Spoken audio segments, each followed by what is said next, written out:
M Kumar mathematics classes.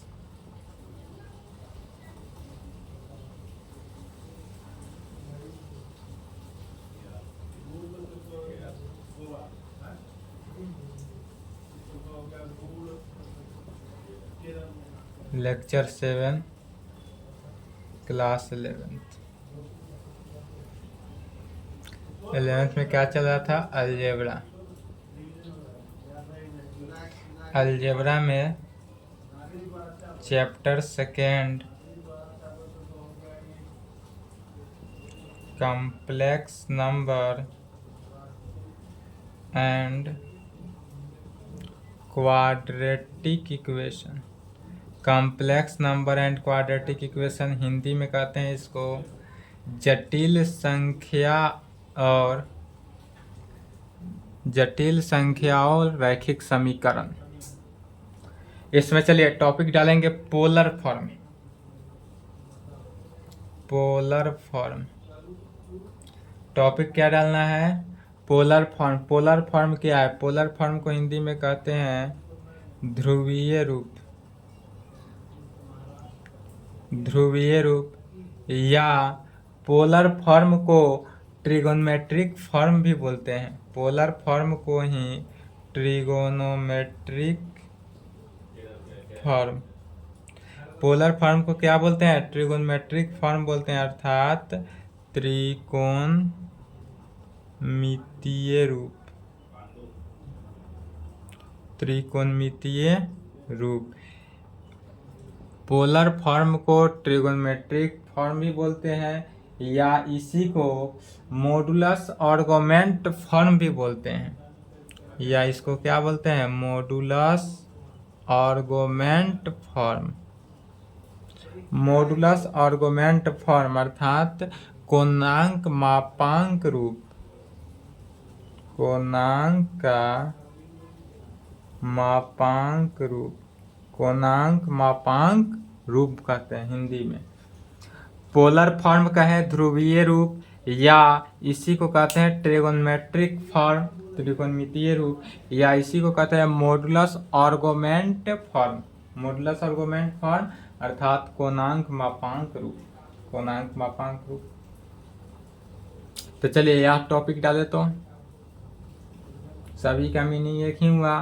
Question में यदि कहे पोलर फॉर्म, ट्रिगोनोमेट्रिक फॉर्म या मॉडुलस आर्गुमेंट फॉर्म तो ऐसे ही सॉल्व करेंगे, या हिंदी मीडियम वाले ध्रुवीय रूप कहे, त्रिकोणमितीय रूप कहे या कोणांक मापांक रूप कहे तो भी इसको इसी प्रकार से सॉल्व करना है।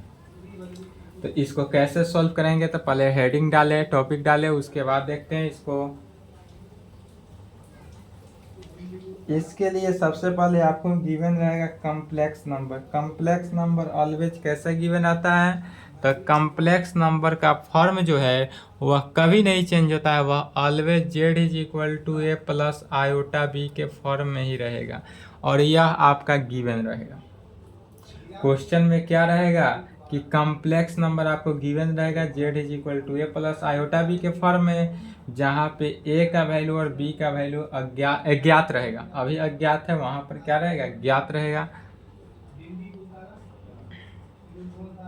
या अगर क्वेश्चन में कॉम्प्लेक्स नंबर के फॉर्म में भी नहीं रहे, 1 दिया रहे सीधे, तो सबसे पहले इसको क्या करते हैं? कॉम्प्लेक्स नंबर में बनाते हैं। कॉम्प्लेक्स नंबर में 1 को कैसे बनाए?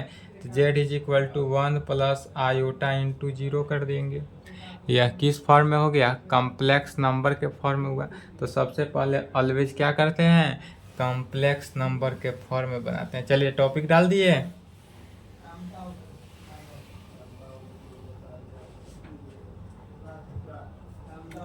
चलिए तो टॉपिक डाल दिए। तो सबसे पहले इसमें तो गिवन रहेगा आपको z is equal to a plus iota b. Z is equal to a plus iota b अर्थात कॉम्प्लेक्स नंबर के फॉर्म में।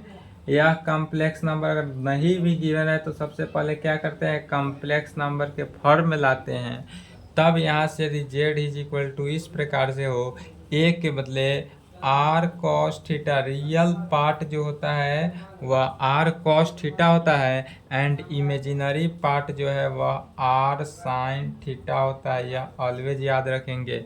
रियल पार्ट में आर कॉस थीटा होगा एंड इमेजिनरी पार्ट में आर साइन थीटा होगा। Real part और imaginary part. तब यहाँ से अगर हम कहा जाए कि पोलर फॉर्म में लिखना है या इस टर्म को पोलर फॉर्म में, तो कैसे होगा? तो z इज इक्वल टू, दोनों से कॉमन वैल्यू क्या आ रहा है? आर आ रहा है, तो दोनों से आर कॉमन ले लेंगे तो cos theta plus iota sine theta. यह हमारा पोलर फॉर्म हुआ। पोलर फॉर्म में z is equal to r into cos theta plus iota sine theta होता है, वेयर जहाँ पर कि आर जो है not equal to modulus of z में होना चाहिए। क्या होना चाहिए? वेयर जहाँ आर जो है not equal to modulus of z, r का वैल्यू जो है मॉडुलस ऑफ जेड के इक्वल नहीं होना चाहिए। एंड थीटा जो है क्या होना चाहिए? आर्गुमेंट ऑफ जेड में। एंड थीटा का वैल्यू जो है आर्गुमेंट ऑफ जेड में होगा। इस कंडीशन को सेटिस्फाई होगा तो थीटा जो है cos theta is equal to किस फॉर्म में हुआ? तो फिगर से समझेंगे। यदि इस प्रकार से हम ले रहे हैं, यह क्या है? एक्स एक्सिस, यह वाई एक्सिस। एक्स एक्सिस को लिए, वाई एक्सिस को लिए। यदि यहाँ से कोई पॉइंट, यह कोई पॉइंट क्या है? जेड कम्प्लेक्स नंबर है जिसका डिस्टेंस लंबाई ए हुआ और हाइट बी हुआ, यह जेड हुआ। किस एंगल से बन रहा है? तो थीटा एंगल से। यदि यह कोण बना रहा है जहाँ पर कि यह जो है r is equal to modulus of z हो, r is equal to modulus of z हो, तो थीटा के केस में cos theta is equal to क्या होगा? तो कॉस थीटा क्या होता है? Base by height. तो बेस हमारे पास क्या है? a है और हाइट क्या है? r है, तो a बाई आर हो गया। Cos theta is equal to a by r हुआ। दिस इम्प्लाइड यहाँ से a इज इक्वल टू क्या हुआ? r cos theta. a is equal to r cos theta कहाँ से लिखे थे? a का वैल्यू r कॉस थीटा कहाँ से लिखे थे? समझ गए? यहीं से a is equal to r cos theta लिखे थे। अब साइन थीटा के केस में क्या होगा? तो and sine theta is equal to, sine theta में क्या होता है? Perpendicular by height. परपेंडिकुलर क्या है? b है और हाइट क्या है? r है, तो b by r. This implied यहाँ से b का वैल्यू क्या निकलता है? r sine theta. तो यहाँ से यह जो हमारा b का वैल्यू निकाला था वह r साइन थीटा कहाँ से निकला? समझ गए? तो यदि हमको कॉम्प्लेक्स नंबर में पोलर फॉर्म में अगर निकालना रहे, पोलर फॉर्म ध्रुवीय रूप में, तो ऑलवेज यही करते हैं। z इज इक्वल टू क्या होता है? यही याद रखेंगे। पोलर फॉर्म का equation z is equal to r into cos theta plus iota sine theta. Cos theta जो है ऑलवेज रियल पार्ट होता है और साइन थीटा जो है ऑलवेज इमेजिनरी पार्ट होता है। यह फॉर्म जो है पोलर फॉर्म आपको ग्रेजुएशन भी पढ़िएगा तभी यह उपयोग होगा। इस पर ट्रिपल स्टार लगा लें। Z is equal to r into cos theta plus iota sine theta होगा। कॉस थीटा का भाई ए, यह जो था z is equal to a plus iota b, a plus iota b को ही पोलर फॉर्म में बदले हैं। पोलर फॉर्म में कैसे बदले सो समझ गए? चलिए तो यहाँ तक लिखे, तो उसके आगे देखते हैं एग्जाम्पल। इस पे देखते हैं एक।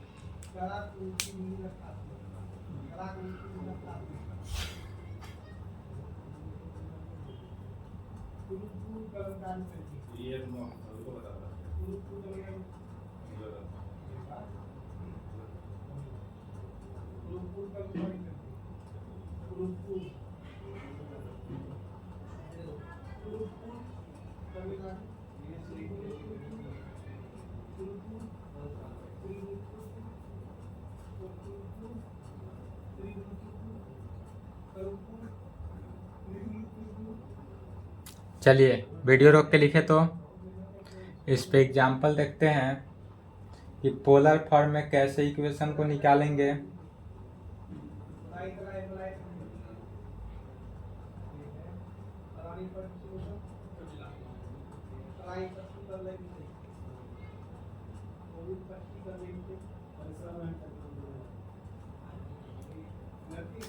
चलिए लिख लिए।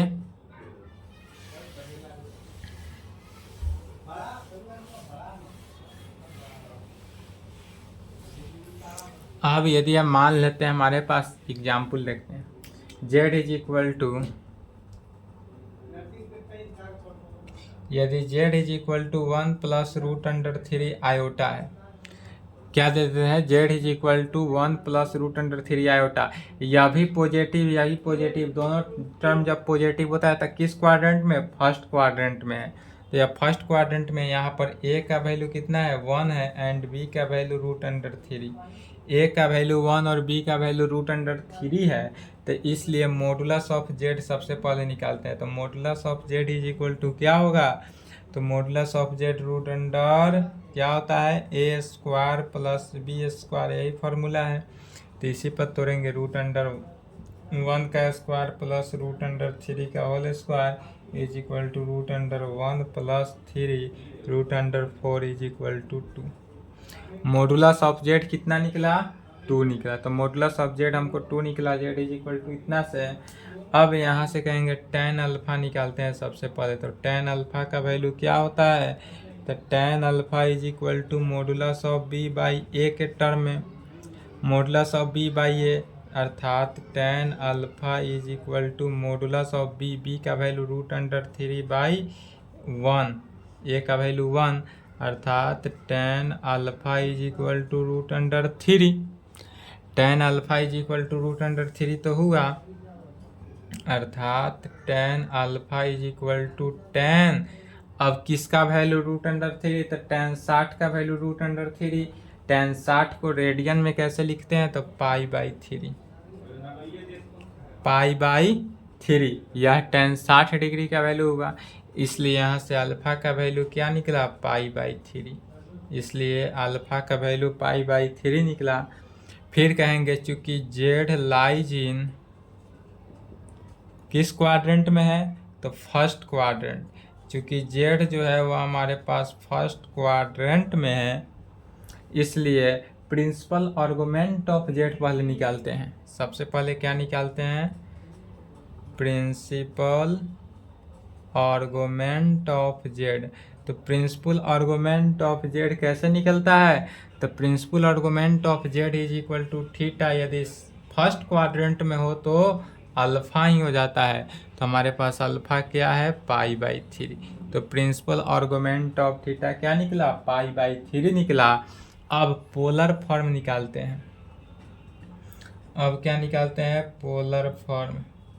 पोलर फॉर्म के लिए क्या जानते हैं, तो z is equal to r into cos theta plus iota sine theta, यही होता है। इसके लिए always polar principal argument of z निकालना ही है। पोलर फॉर्म के लिए क्या निकालना है, principal argument of z always निकालना है। प्रिंसिपल आर्गुमेंट ऑफ जेड जितना निकले वहीं पे थीटा से क्या करना है, रिप्लेस करना है। फिर आर जो है किसके इक्वल था, मॉडुलस ऑफ जेड के, आर जो है मॉडुलस ऑफ जेड के इक्वल था, इसलिए यहाँ से कहेंगे z is equal to modulus of z into cos theta plus iota sine theta is equal to modulus of z का वैल्यू 2 इंटू कॉस थीटा का वैल्यू क्या निकला, थीटा का meaning principal argument of z, always याद रखेंगे। यहाँ सिर्फ argument of Z नहीं निकालना है, यहाँ पर प्रिंसिपल आर्गुमेंट ऑफ जेड निकालना है। तो प्रिंसिपल आर्गुमेंट ऑफ जेड कितना निकला है, pi by 3 plus iota sine pi by 3, और यही हमारा आंसर है। तो अब पोलर फॉर्म निकालना हो तो सबसे पहले क्या करेंगे, मॉडुलस ऑफ जेड निकालेंगे। मॉडुलस ऑफ जेड निकालने के बाद प्रिंसिपल आर्गुमेंट ऑफ जेड निकालना है। प्रिंसिपल आर्गुमेंट ऑफ जेड निकाल लेना है। प्रिंसिपल आर्गुमेंट ऑफ जेड जितना निकलेगा उसी में क्या करना है, थीटा के साथ रिप्लेस कर देना है, इस फॉर्म में बैठा देना है पोलर फॉर्म। पोलर फॉर्म का डिफिनीशन याद रखेंगे always, z is equal to r cos theta, r into cos theta plus iota sine theta. Real part में क्या होगा, cos theta, and imaginary part में साइन थीटा। चलिए यहाँ तक फास्ट लिखे तो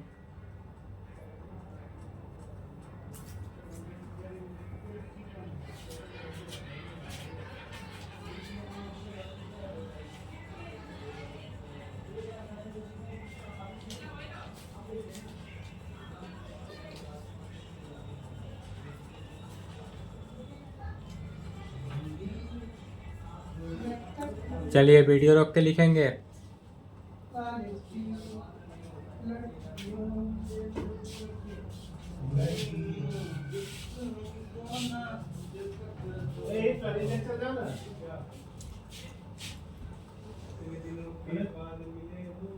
चलिए वीडियो रोक लें। अब कुछ रिजल्ट है, इस रिजल्ट को डायरेक्ट याद रख लेना है।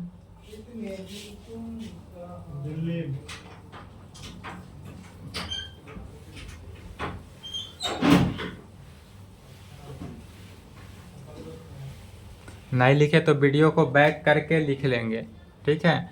और यह रिजल्ट लिखना है, सिर्फ इस रिजल्ट का यूज है थोड़ा सा 12th क्लास में, 11th में, बट यह जब आप ग्रेजुएशन यदि आप बीएससी करिएगा मैथ ऑनर्स से, यदि बीएससी मैथ ऑनर्स से करिएगा तो पार्ट वन में पेपर 2 ग्रुप सी, पार्ट 1 में पेपर 2 ग्रुप सी में 2D पढ़ना है। और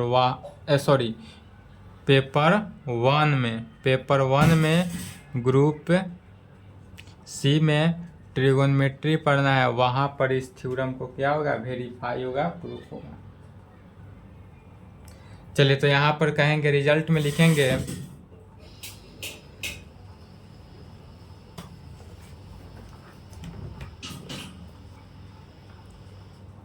पहला, यदि cos θ1 प्लस आयोटा साइन θ1 हो, इसको मल्टीप्लाई किया जाए cos θ2 प्लस आयोटा साइन θ2 के साथ।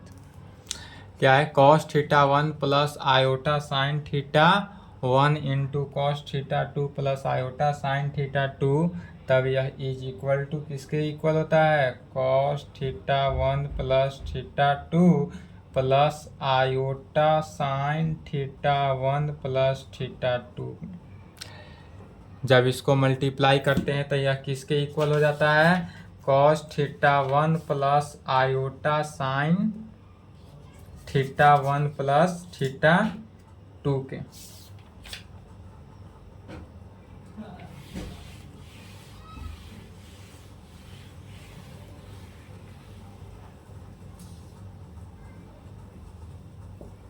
दूसरा रिजल्ट लिखेंगे, cos θ1 plus iota sine θ1 divided by cos θ2 plus iota sine θ2 के साथ यदि डिवाइड करते हैं तो is equal to cos θ1 minus θ2 plus iota sine θ1 minus θ2।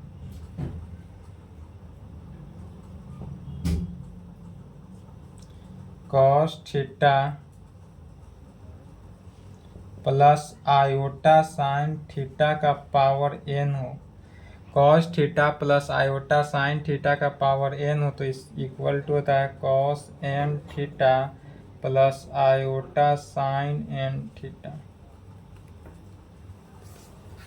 यह तीनों के तीनों रिजल्ट को याद कर लेना है। cos θ plus iota sine theta का पावर n हो, n के जगह पर 1 2 3 डॉट डॉट डॉट कुछ भी हो सकता है, तो cos n theta plus iota sign n theta होगा। इसके बाद लिखेंगे नोट में, यदि रूट अंडर क्यू इस प्रकार हो, रूट अंडर हो, यहाँ पर 2 दिया हो तो यह क्या होता है, स्क्वायर रूट। यह हुआ है स्क्वायर रूट, हिंदी में कहते हैं वर्गमूल। यही यदि रूट इस प्रकार हो, क्यू दिया हो, तो इसको क्या कहते हैं, क्यूब रूट। हिंदी में क्या कहेंगे, घनमूल। यही यदि रूट अंडर यहाँ पर 4 दिया हो तो इसको कहते हैं फोर्थ रूट, इसका नाम हो जाता है फोर्थ रूट। यदि इस प्रकार 5 दिया हो तो इसका नाम हो जाता है fifth root, and so dot dot dot. इस तरह रूट क्या होता है, बढ़ते चला जाता है।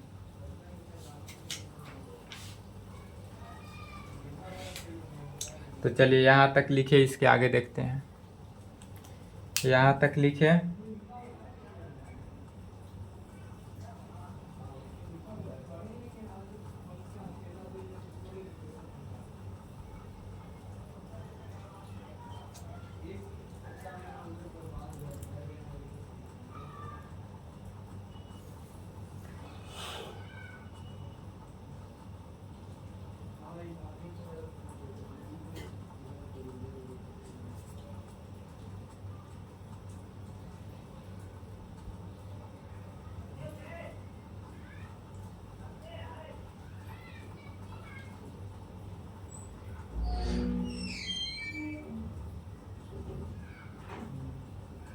चलिए लिख लिए। वीडियो रोक के लिखे तो वीडियो रोक लें।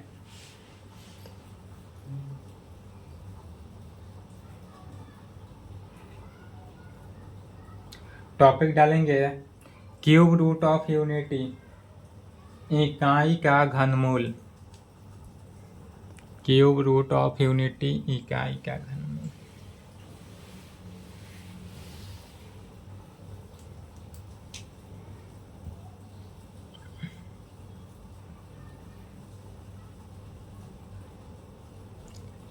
जितना नंबर था उसके आगे 10 नंबर होगा। क्यूब रूट ऑफ यूनिटी, इसको ब्रैकेट में क्यूब रूट ऑफ यूनिटी इस प्रकार से लिखते हैं। Cube root of unity Hindi में कहेंगे इकाई का घनमूल। यूनिटी माने क्या होता है? इकाई। इकाई मतलब एक। इकाई का घनमूल। इकाई का घनमूल क्या है? तो सबसे पहले कहेंगे इसके लिए कुछ मानना होगा। लेट मान लेंगे सबसे पहले क्या, कि यदि हमारे पास x इज इक्वल टू, मान लेते हैं इकाई का घनमूल यही हुआ, क्यूब रूट ऑफ यूनिटी यही है। इसी को क्या किए, क्यूब को इधर कर दिए या क्यूबिंग किए। Cubing in both side. Cubing in both side करेंगे तो x cube is equal to 1। X cube right का लेफ्ट में ले लिए, x cube minus 1 is equal to 0। यह अब फिर आया एक्स क्यू माइनस 1 को 1 का क्यू लिख सकते हैं, इज इक्वल टू 0। अब फिर चूंकि A minus B, A cube minus B cube का फॉर्मूला से, A cube minus B cube का फॉर्मूला क्या जानते हैं? A cube minus B cube is equal to, तो A minus B into A square plus A B plus B square, यही होता है। A cube minus B cube का formula याद रख लेंगे, A cube minus B cube is equal to A minus B into A square plus A B plus B square. तो इसी formula पर तोड़ेंगे तो a cube minus B cube में तो x minus 1 into x square plus x plus 1 is equal to 0। किस formula पर तोड़े? तो a cube minus B cube का फार्मूला यदि नहीं याद है तो लिख लें। A cube minus B cube का फार्मूला याद नहीं है तो लिख लेंगे a minus B into A square plus A B plus B square. अब यहाँ से दो टर्म में x का वैल्यू निकला, x minus 1 is equal to 0 and x square plus x plus 1 is equal to 0। इस कंडीशन से x का वैल्यू क्या निकला? 1 निकलेगा। यहाँ से x इज इक्वल टू 1 निकला। अब इसको सॉल्व करना है, x square plus x plus 1 is equal to 0 को। इसको सॉल्व करेंगे, या लिख लिए।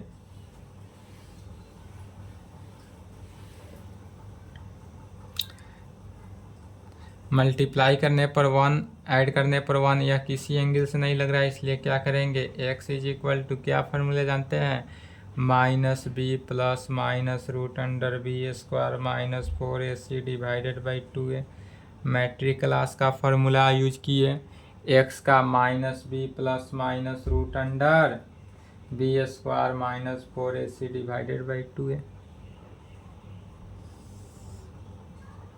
इसलिए x इज इक्वल टू क्या निकलेगा, b का वैल्यू 1, यहाँ पर x a भी 1 है, b भी 1 है, c भी 1 है, तो सभी का वैल्यू 1 है। -1 plus minus root under b square अर्थात 1 का square -4ac divided by 2a is equal to -1 plus minus root under 1 -4 divided by 2 is equal to -1 plus minus root under -3 divided by 2 is equal to -1 plus minus root under iota square into 3 divided by 2, चूँकि -1 is equal to होता है किसके, iota square के, चूँकि -1 is equal to iota square, इस is equal to -1 plus minus root under 3 iota by 2, इसलिए x का value हमको यहाँ पर क्या निकला, -1 plus minus root under 3 iota by 2। This implied x is equal to -1 plus root under 3 iota by 2 को एक साथ किए, एंड दूसरे कंडीशन में -1 minus root under 3 iota by 2 को एक साथ किए। पहले चलिए यहाँ तक लिखे, तो यहाँ तक लिखे, उसके आगे देखते हैं। यहाँ तक लिखे,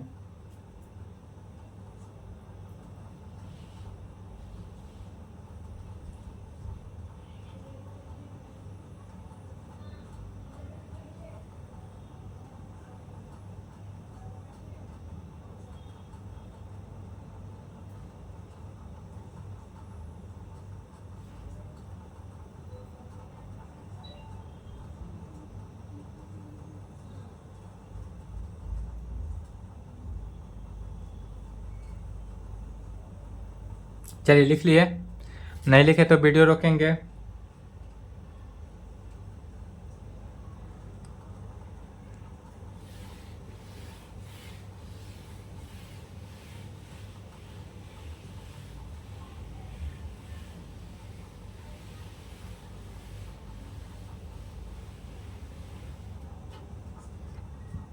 इसलिए x इज इक्वल टू यहाँ से क्या हुआ, दो पार्ट में बटा, पहले -1 plus root under 3 iota divided by 2 हुआ, और दूसरे में x is equal to -1 minus root under 3 iota by 2 हुआ।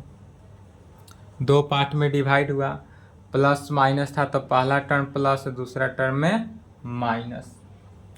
अब यहाँ से क्या हुआ, इसको हम पूरे वैल्यू को x is equal to -1 plus root under 3 iota by 2 को हम क्या मानते हैं, ओमेगा मानते हैं, तो x is equal to omega इसको बोलते हैं, और इस पूरे वैल्यू को -1 minus root under 3 iota by 2 को क्या मानते हैं, ओमेगा स्क्वायर मानते हैं, तो इसको लिखेंगे ओमेगा स्क्वायर। तो यहाँ पर जो क्यूब रूट ऑफ यूनिटी हुआ, क्यूब रूट ऑफ यूनिटी वह क्या हुआ, तो पहला टर्म में क्या निकला था, 1, x का वैल्यू 1 निकला हुआ था, और दूसरा में क्या हुआ निकला, -1 plus root under 3 iota by 2 निकला, जिसको हमने क्या माना, ओमेगा माना, तो दूसरा में ओमेगा, और तीसरा टर्म में -1 minus root under 3 iota by 2 निकला, जिसे हमने क्या माना, ओमेगा स्क्वायर माना। तो क्यूब रूट ऑफ यूनिटी जो हुआ, हिंदी में कहेंगे इकाई का घनमूल जो हुआ, वह क्या निकला, 1 ओमेगा स्क्वायर, क्या निकला, 1 ओमेगा स्क्वायर निकला। तो यहाँ से अब रिजल्ट निकलता है क्या, तो रिजल्ट में लिखेंगे, पहला रिजल्ट निकलता है कि 1 प्लस ओमेगा स्क्वायर का वैल्यू 0।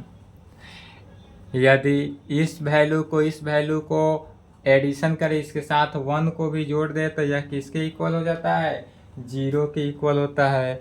अर्थात इस कंडीशन से यह फार्मूला हुआ एंड रिजल्ट हुआ, यह इसका यूज ऑलवेज क्वेश्चन में पड़ेगा, 1 plus omega square is equal to 0।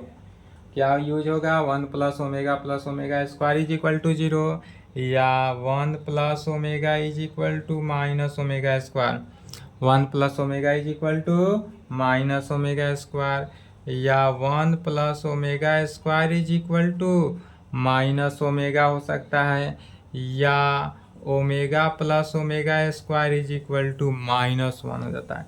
यहाँ वेयर जहाँ ओमेगा है, इस W को क्या कहते हैं? ओमेगा। ओमेगा ओमेगा ओमेगा है, हिंदी में लिखते हैं वमेगा, लेकिन बोलते क्या है? ओमेगा। बोलते क्या है इसको? ओमेगा। लिखते हैं वमेगा लेकिन बोलेंगे ओमेगा।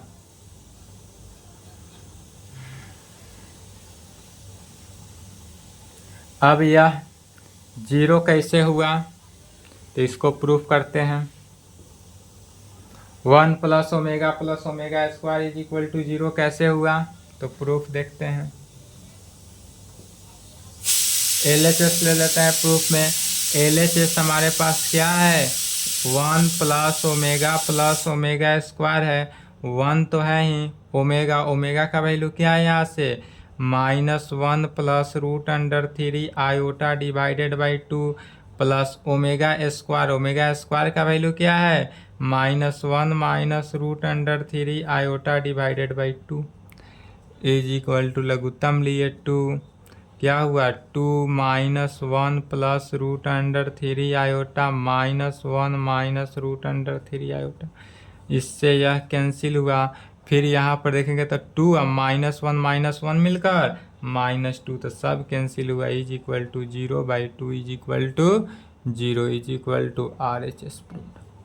LHS लेकर चले, RHS को प्रूव कर दिए कि 1 प्लस ओमेगा स्क्वायर का वैल्यू 0 होता है, यह प्रूव्ड हुआ।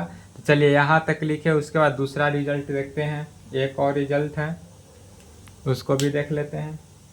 यहाँ तक वीडियो रोक के लिखे तो फास्ट वीडियो रोक लेंगे, नहीं तो समय लंबा होते जाएगा।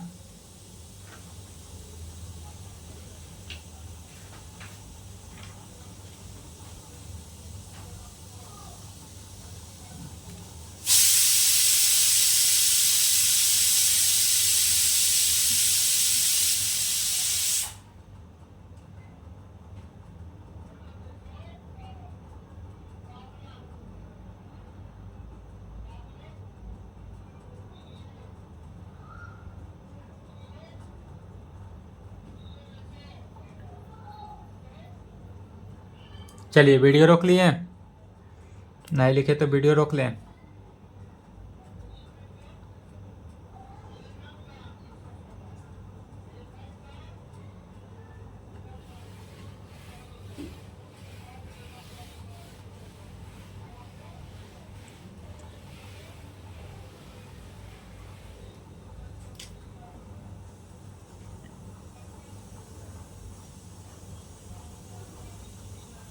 दूसरा रिजल्ट लिखेंगे, omega cube is equal to 1, इसका भी क्वेश्चन में ऑलवेज यूज है। Omega cube is equal to 1, जहाँ ओमेगा क्यू मिले वहाँ पर क्या हो गया? 1 के इक्वल कर देंगे, या इसी को omega cube is equal to 1 को लिख सकते हैं omega into omega square is equal to 1। क्या लिख सकते हैं? Omega into omega square is equal to 1 लिख सकते हैं। अब कहा जाए यदि दिस इम्प्लाइड ओमेगा का वैल्यू, तो ओमेगा इज इक्वल टू 1/ओमेगा स्क्वायर। यदि ओमेगा सिर्फ रहे तो उसको 1/ओमेगा स्क्वायर में भी कन्वर्ट करते हैं, यह भी क्वेश्चन में यूज होगा। या दिस इम्प्लाइड ओमेगा स्क्वायर का भी वैल्यू यूज हो जाएगा 1/ओमेगा में, इसका भी यूज होता है। तो तीनों का मीनिंग क्या हुआ? एक ही हुआ। Omega cube is equal to 1 कहें, या omega into omega square is equal to 1 कहें, ओमेगा इज इक्वल टू 1/ओमेगा स्क्वायर कहें, या omega square is equal to 1/ओमेगा कहें, कोई भी कंडीशन हो, या सब के सब यूज कर पड़ेगा क्वेश्चन बनाने में। अब इसका प्रूफ देखते हैं कि omega cube is equal to 1 कैसे हुआ। सभी तो एक ही कंडीशन है, तो omega cube is equal to 1 लेकर चलते हैं LHS। ओमेगा क्यू लेना है, ओमेगा क्यू को क्या करना है? 1 प्रूव करना है, तो omega cube is equal to omega cube को लिख सकते हैं ओमेगा इंटू ओमेगा स्क्वायर में।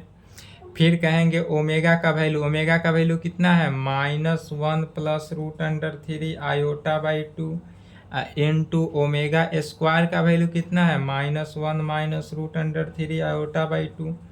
यही ना है, ओमेगा का वैल्यू कितना है -1 plus root under 3 iota by 2 into omega square का वैल्यू है -1 minus root under 3 iota by 2 में। अब इसी को सॉल्व करना है, आंसर आएगा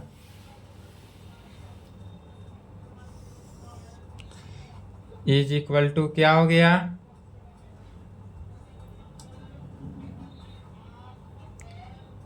-1 plus root under 3 iota into -1 minus root under 3 iota divided by 4 में 2 को 2 से मल्टीप्लाई किए थे, किस में हुआ 4 में।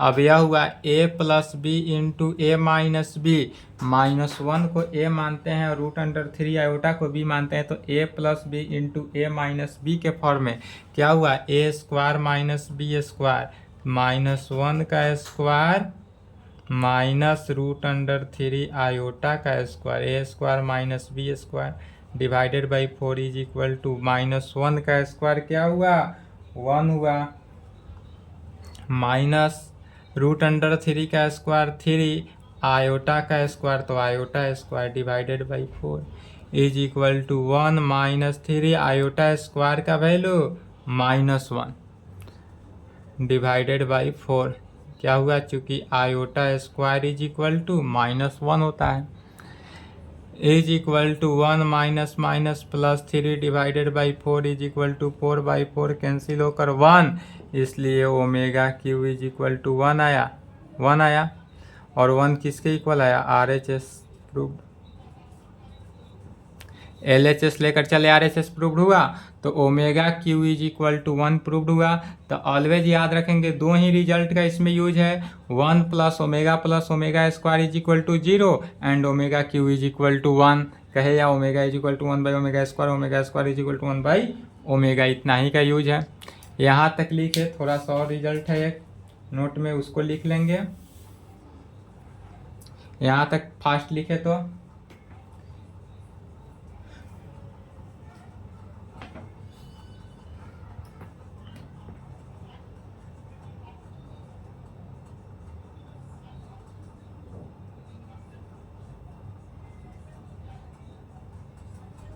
चलिए वीडियो रोक के लिखेंगे, वीडियो रोक लें, आज का क्लास थोड़ा लॉन्ग हो गया, एक ही टॉपिक बचा हुआ है उसको कंप्लीट कर ले, इसके आगे आप बुक से क्वेश्चन बनाएंगे, थ्योरेटिकल क्लास समाप्त हो जाएगा। ओमेगा का वैल्यू जो है ना निकालने के लिए क्या करते हैं, या पुनः आयोटा का जो वैल्यू था इसमें